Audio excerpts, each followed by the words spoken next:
Have you ever sat across the dinner table from someone you love and realized they've been measuring your worth in dollars the whole time? I'm 31 years old and I spent 17 days carrying around a secret that weighed $19 million. Every time my older brother called me the family's charity case, every time his wife asked if I needed help with my electric bill, I just smiled and nodded and kept that secret tucked under my tongue like a stone. Before I tell you what happened when my supposedly bankrupt grandfather walked into our family reunion with 3 lawyers and a U-Haul full of evidence, please take a second to like this video and let me know in the comments if you've ever had a family member underestimate you.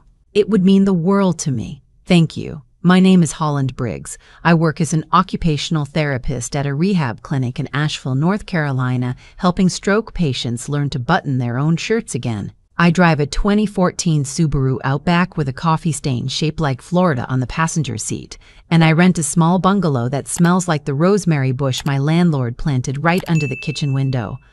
My life is small and quiet and almost embarrassingly ordinary. And until about 6 weeks ago, I would have told you that was the whole story. My older brother is named Tobias, but he's gone by Toby since college because he thinks it sounds more approachable for clients. He's 35, works as a regional VP at a private equity firm in Charlotte, and he married a woman named Felicity, who comes from old Charleston money. Felicity has the kind of voice that always sounds like she's about to politely correct your grammar. She wears pearls to brunch, real ones. She told me that once, like it was important information for me to file away. They have a 4-year-old son named Bennett and a Bernese mountain dog named Beauregard, and their Christmas cards look like they were art directed by Martha Stewart's ghost. Our grandfather, on Mom's side, is named Wendell. He's 82. He worked as a high school chemistry teacher for 41 years in a little town outside of Knoxville.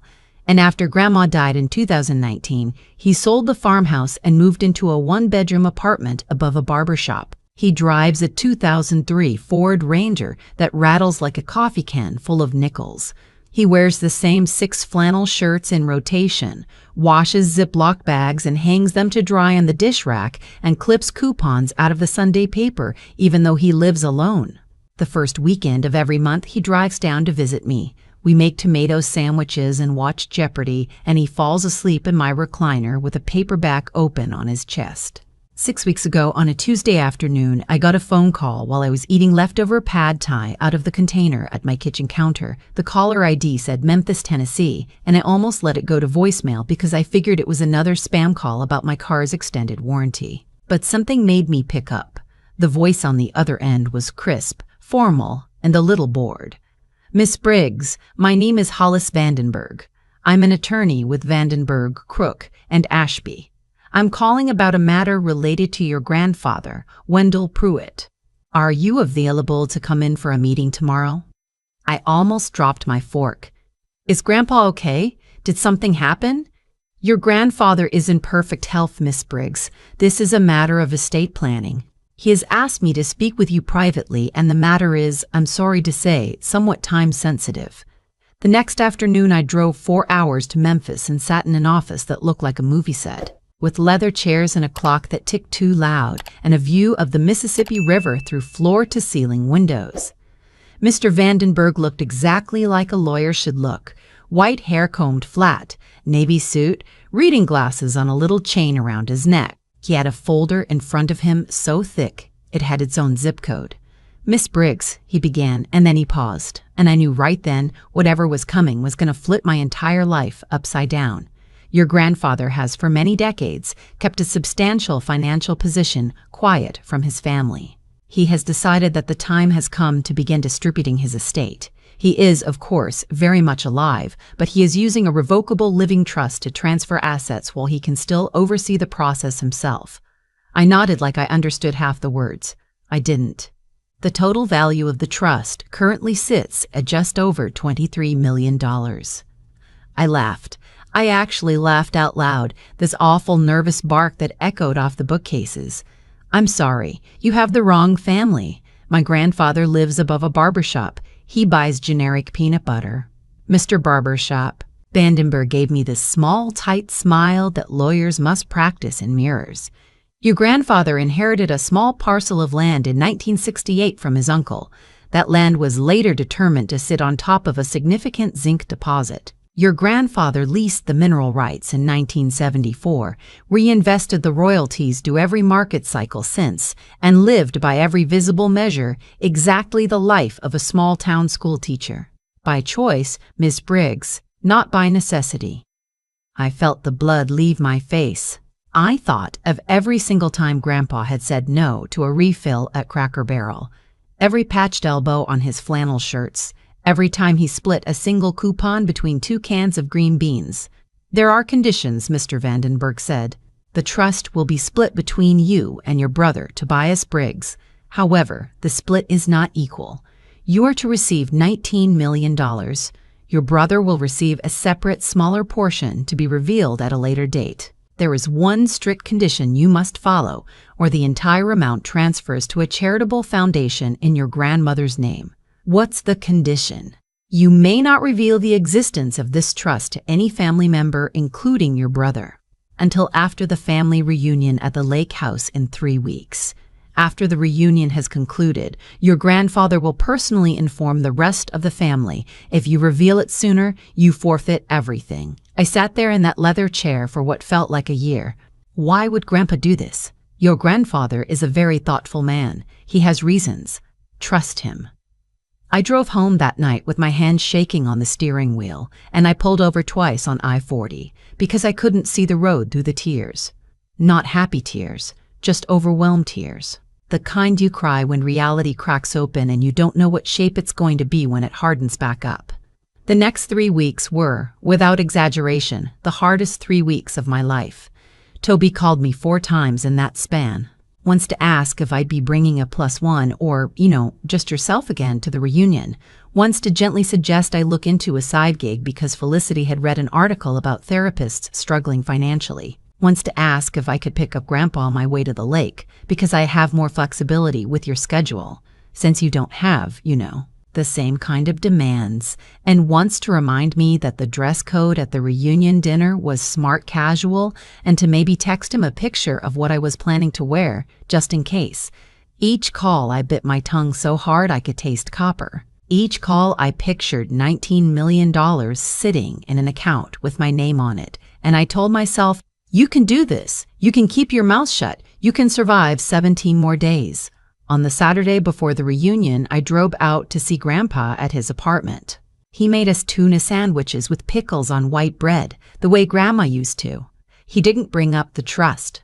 Not once. He talked about the bird feeder he was building from a milk jug. He showed me a postcard he'd gotten from one of his old students who'd become a pharmacist. He fell asleep in my passenger seat on the way to the hardware store, and I sat in the parking lot for 10 minutes just looking at him. The small, wrinkled man in a faded plaid shirt. And I thought about how much courage it must have taken him to live a quiet life for 50 years while sitting on a fortune. How much love it must have taken to want to know who his grandchildren really were before he handed it over. The reunion was at our family's lake house on Norris Lake, a place that has been in my mom's family since the 1950s. It's nothing fancy. 3 small bedrooms, a screened porch with a swing that always squeaks, a pebbly little beach with 1 canoe that leaks slowly. About 18 of us gathered there over Memorial Day weekend, including a second cousin I'd only ever seen in Christmas photos. Toby and Felicity arrived in a brand new Range Rover Sport with one of those panoramic glass roofs. Felicity got out wearing a white linen jumpsuit and big sunglasses, holding Bennett by the hand like he was a fragile vase. Toby unloaded a cooler full of LaCroix and a bottle of bourbon that I later looked up and turned out to cost $300. Hollywood, Toby said, hugging me. He's called me that since I was 12, when I went through a phase of wanting to be an actress. He says it like an inside joke, but it's really not. You look tired. You sleeping okay? I'm fine, Toby. You sure? You've got those, He gestured vaguely at his own face. Circles. Felicity's got this serum if you want to try some. Felicity smiled at me with her whole face except her eyes. It's medical grade. We can absolutely spare a bottle. I smiled back. Thanks, I'm okay. Grandpa arrived in his rattling Ford Ranger about an hour later. He hugged me first, then Toby, then everyone else. He helped Mom set up the long folding table on the porch. He helped Aunt Marlene snap green beans on the steps. He drank water out of the same chipped blue mug he'd been drinking from for 40 years. That first night, around the bonfire on the beach, Toby got into the bourbon, not falling down drunk, just loose enough that the filter came off. He was holding court with our cousin Edmund and his husband and one of Mom's brothers, and I was sitting on a log just outside the firelight, half listening, half watching the fireflies. "So Grandpa's not gonna last forever, right?" Toby was saying. "I love the guy, don't get me wrong. But realistically, the farmhouse he sold a few years ago, that was probably what, 300 grand? Maybe 350? Plus whatever pension a chemistry teacher pulls, I figure when he goes, there's maybe 400K to split, and as the eldest, I'll handle the executor work." Which, by the way, is a nightmare. Felicity's mom went through it with her aunt. Months of paperwork. "What about Holland?" Edmund asked. "Hollywood will get her share." "Of course, but I'll manage it for her. She's not, you know. She's not really built for that kind of stuff.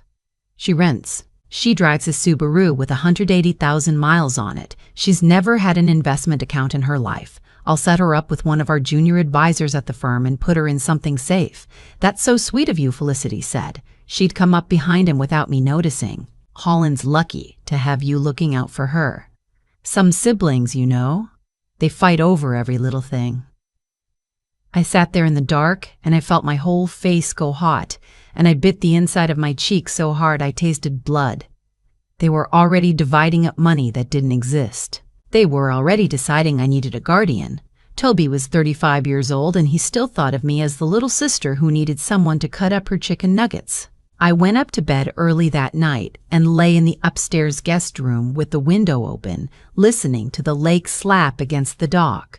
$19 million. The number sounded made up, but it was real. It was real and it was mine, and Toby and Felicity didn't know, and they wouldn't know for another 9 days. The next morning, while everyone was making pancakes, Felicity cornered me in the pantry. She had this way of getting too close, of making you feel like the air was getting thinner. "Alin, sweetie, I wanted to ask you something while we have a quiet moment." She put a hand on my arm. Her nails were the color of unbuttered toast. "Toby and I have been talking. With Grandpa getting older, we want to get ahead of things. There's going to be paperwork, you know, decisions to make. We were thinking it might be smart, just for efficiency, if you signed over a limited power of attorney to Toby, for estate matters specifically. That way when things happen, you don't have to deal with the legal stress on top of everything else." I looked at her.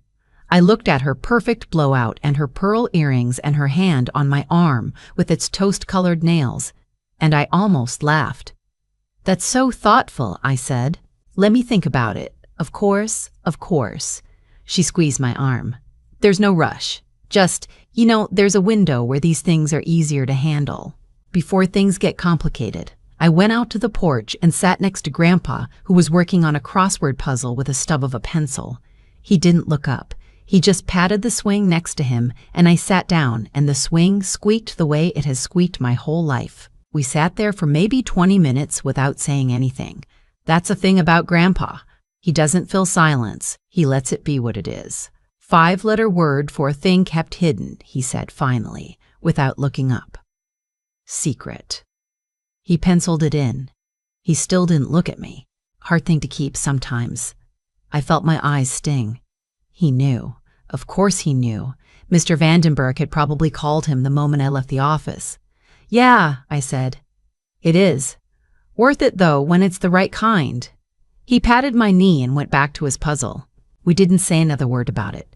The reunion went on. Saturday afternoon, we had the big family lunch on the porch. 20 people, a folding table covered in a vinyl tablecloth printed with watermelons, pulled pork from a place down the road, 3 different kinds of slaw because that's how my family is.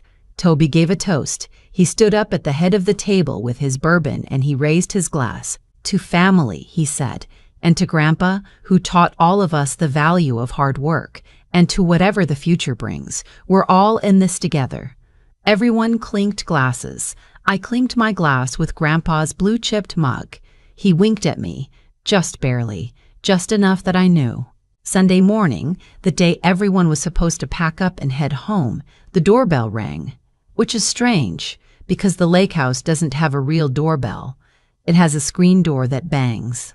But somebody had pressed the little button by the front door that we all assumed was decorative, and it actually worked, and it made this rusty bus sound that startled the dog.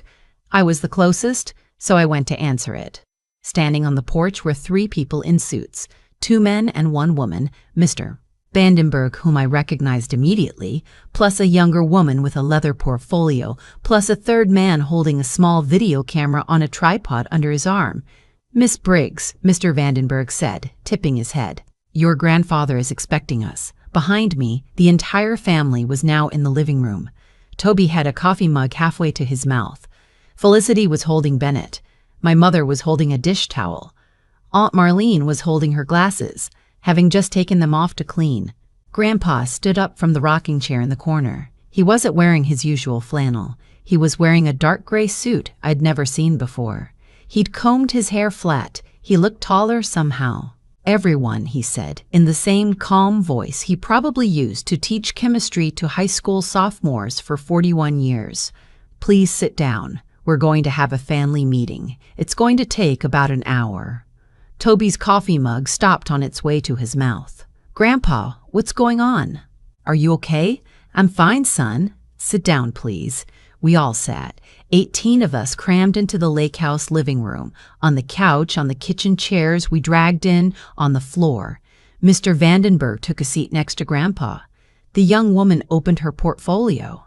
The man with the camera set up his tripod and pressed a button.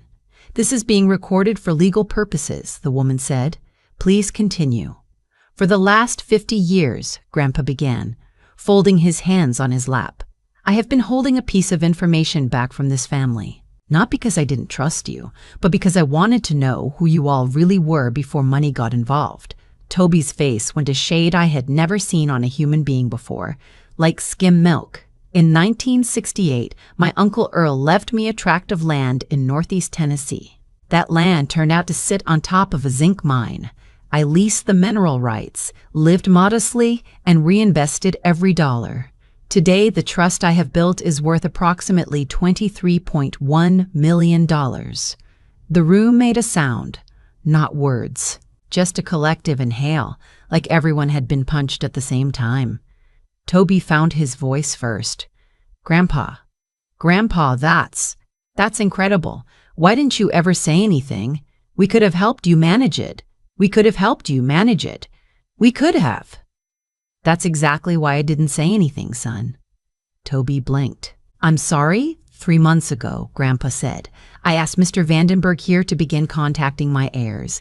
I told him to start with Holland. I asked her to keep the information private until after this reunion, on penalty of forfeiting her share to charity." The whole room turned to look at me. I felt myself shrink into the couch cushion.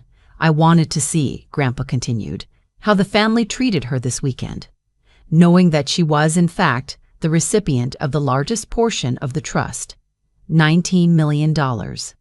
I watched Felicity's mouth fall open.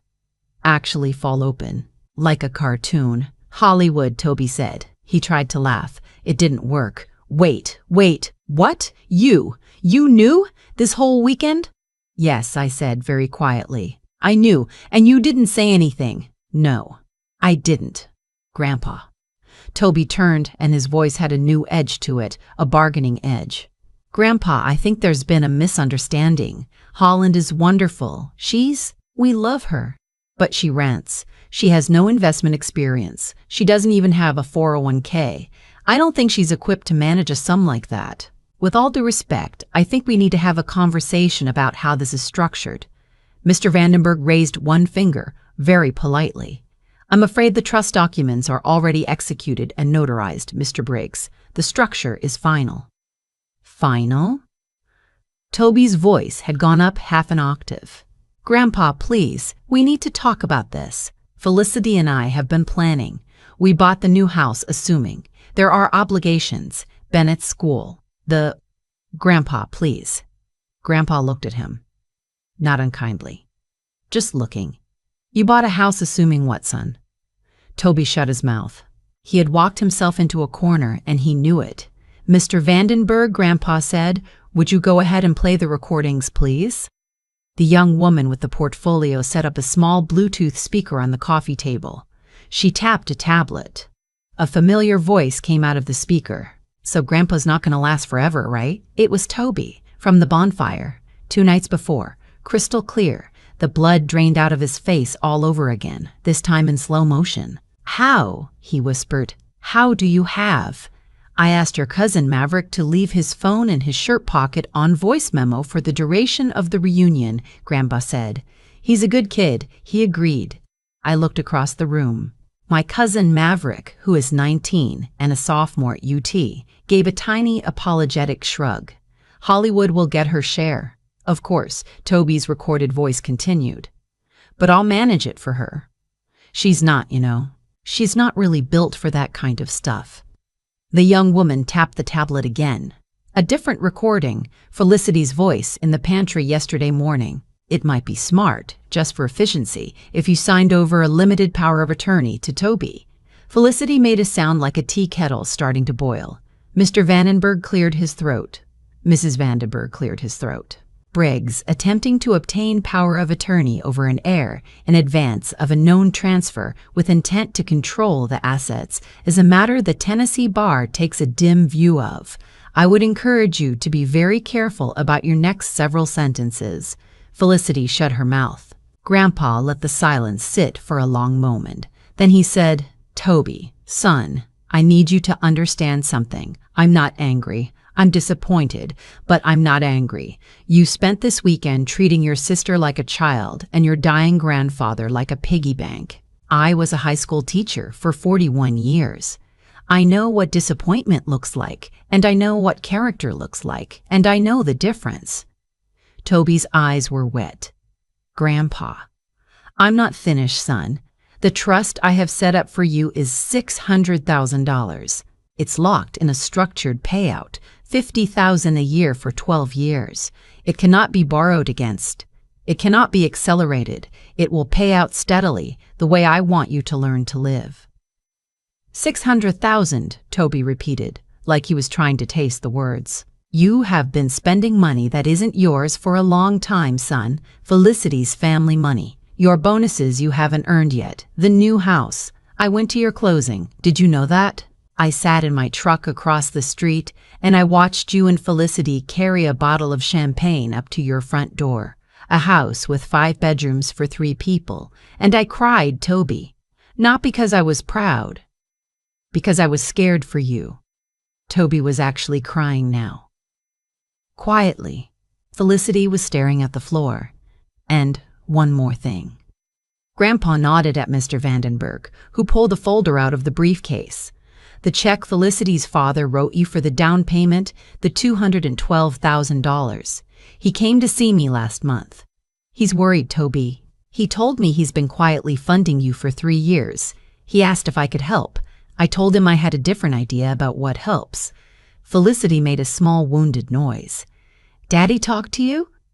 "He loves his daughter, ma'am. He loves your son. He's worried about both of you." The room was so quiet I could hear the lake out the open window. "Holland," Grandpa said, turning to me, "I'm sorry I put you through this. I know it wasn't easy, but I needed to know. I tried to speak and nothing came out. I just nodded." "There is one more piece," Grandpa said. "There is an additional trust, separate from the 2 I've described. $3 million held jointly by Holland and Toby, accessible only with both signatures and only for charitable giving. I want my grandchildren to learn to make decisions together. I want them to learn that family is the inheritance. The money is just the test."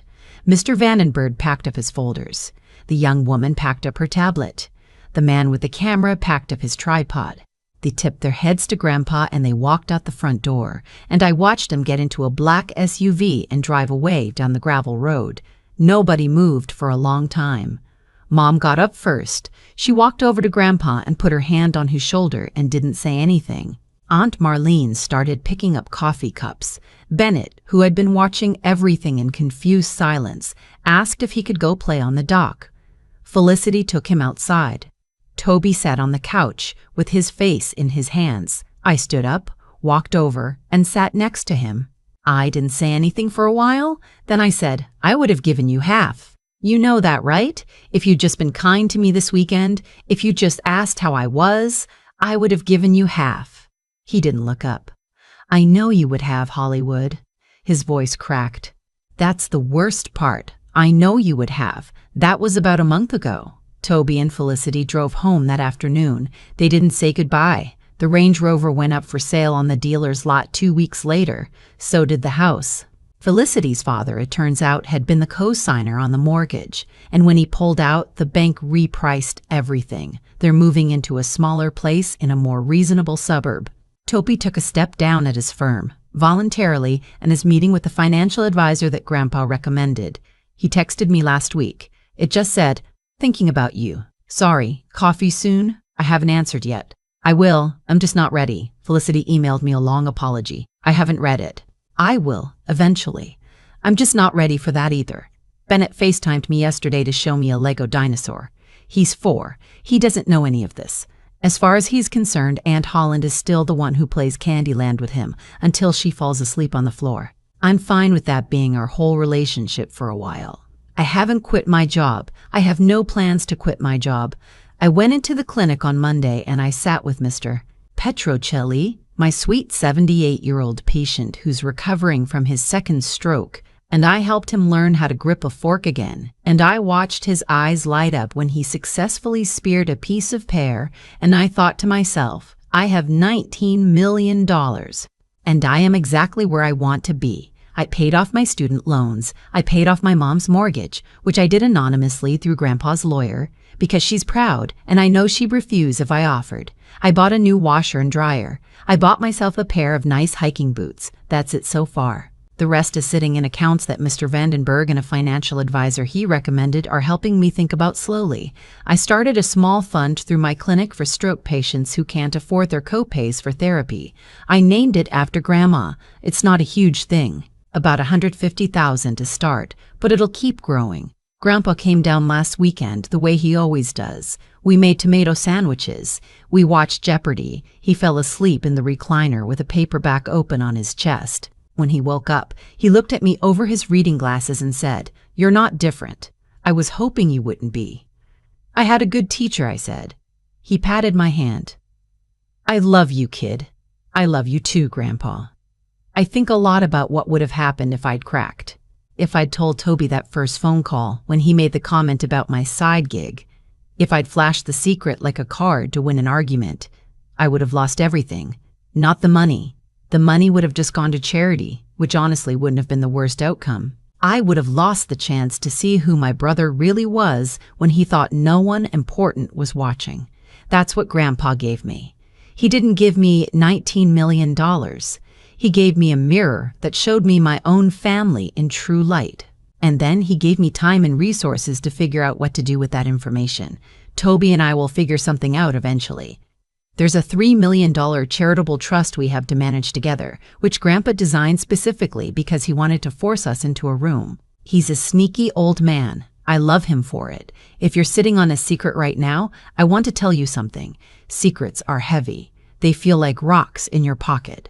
But sometimes a secret is just patience wearing a disguise. Sometimes the right thing to do is wait. Wait until the truth can do its work without your help. Wait until the people around you have shown you exactly who they are. And then, when the moment is right, you don't even have to say a word. Other people will say it for you. The wedding, the reunion, the dinner, whatever. They reveal everyone, including you. Especially you. Grandpa was right. The money was never the inheritance. The inheritance was learning who I was when I thought no one was looking, and learning who my family was when they thought I was nothing.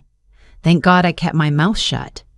I have thought about that weekend at the lake house almost every night since it happened, and what I keep coming back to isn't the money. It's the chain of small choices that led each of us exactly where we ended up. My brother didn't lose his house because Grandpa was cruel. He lost it because for years he had been living a life he hadn't actually built. Every bourbon at $300 a bottle, every panoramic roof Range Rover, every comment about my little job. Those weren't just bad manners. Those were tiny down payments on a future that was always going to come due. Grandpa didn't punish him. Grandpa just stopped paying the interest on a lie my brother had been telling himself. I think that's the part most people miss about cause and effect inside a family. We act like one big moment changes everything, but really it's 1,000 quiet ones. The night Toby talked about me at the bonfire, he wasn't being a villain. He was just saying out loud what he'd let himself believe over a decade of slow drift. And the morning Felicity asked me to sign over power of attorney, she wasn't scheming so much as following the path of least resistance, the path her own family had paved, with money she hadn't earned either. By the time Grandpa pressed that buzzer, the verdict had already been written. He just made it official. What kept me steady through those 17 days wasn't strength. I want to be honest about that. It was something quieter. It was the years of watching Grandpa wash Ziploc bags and clip coupons, the years of him showing me, without ever saying a word about it, that a person's worth doesn't have a dollar sign attached. I kept the secret because I had a teacher who taught me, by example, that integrity is something you practice when nobody is keeping score. That's the only reason I didn't crack. If there's something I want anyone watching this to take with them, it's this. Be the kind of person who behaves the same way whether you're being watched or not. Pay attention to how you treat the people you think can't do anything for you, because someday one of them might turn out to be holding the only seat at the table that matters. And when life hands you a hard secret to carry, don't ask whether you're strong enough. Ask whether you're patient enough. Patience is just strength stretched out over time. I am still an occupational therapist. I still drive the Subaru with the Florida-shaped coffee stain. I still rent the bungalow with the rosemary bush. The money is in accounts I almost never look at. Doing quiet work for people I will never meet. And every first weekend of the month, my 82-year-old grandfather drives down to make tomato sandwiches with me. That's the only inheritance I ever really wanted. Everything else was just a test, and I'm grateful I was paying attention long before I knew the test was happening.